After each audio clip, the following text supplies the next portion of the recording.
సత్యం నెల్లికంటి.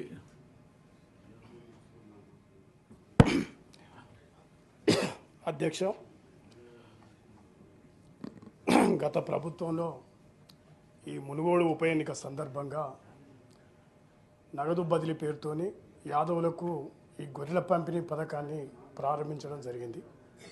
సరే, ముఖ్యంగా లబ్ధిదారుడు 43,000 రూపాయలు, 1,20,000 రూపాయలు ప్రభుత్వం, 1,50,000 రూపాయలతోని ఈ ప్రభుత్వం గత ప్రభుత్వంలో మరి యాదవ కుర్మ సోదరులకు గొర్రెల పంపిణీ పథకాన్ని ప్రారంభం జరిగింది.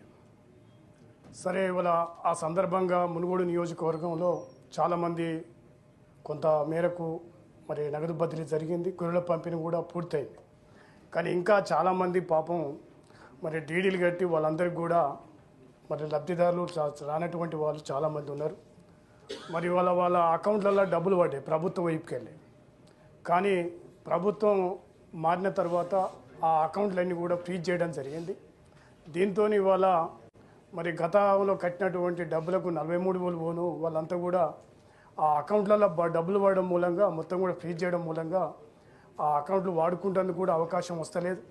ముఖ్యంగా రైతులు కనుక ఈ పంట పథకం అంటే పత్తి కానీ వరి ధాన్యం డబ్బులు కూడా ఆ బ్యాంకులలో జమ అవుతూ ఉన్నాయి.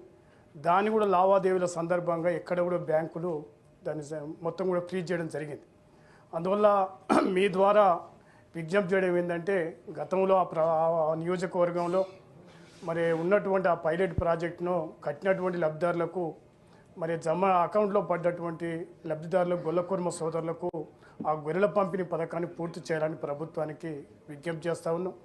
అదేవిధంగా మరి యాదవ కుర్మ సోదరులకు కూడా ఈ చేనేత కార్మికులు గీత కార్మికుల మాదిరిగానే 50 సంవత్సరాలు నిండినటువంటి వాళ్లకు వృద్ధాప్య పెన్షన్లు, అదేవిధంగా గొర్రె కాపర్లకు మరి చనిపోతే మరి 10 లక్షల ఎక్స్గ్రేషియా, మరి వాళ్ళ గొర్రెలకు కూడా ఎక్స్గ్రేషియా కానీ అనేక పథకాలు చేయాలని ప్రభుత్వానికి విజ్ఞప్తి చేస్తూ, ముఖ్యంగా మునుగోడు నియోజకవర్గంలో దీనికి సంబంధించినటువంటి అంశం, ఎందుకంటే చాలామంది ఈ 2 సంవత్సరాలుగా ఇబ్బంది పడుతూ ఉన్నారు, అకౌంట్లన్నీ కూడా ఫ్రీజ్ అయినాయి కనుక మరి దాన్ని పూర్తి చేయాలని ప్రభుత్వానికి మీ ద్వారా విజ్ఞప్తి చేస్తాం.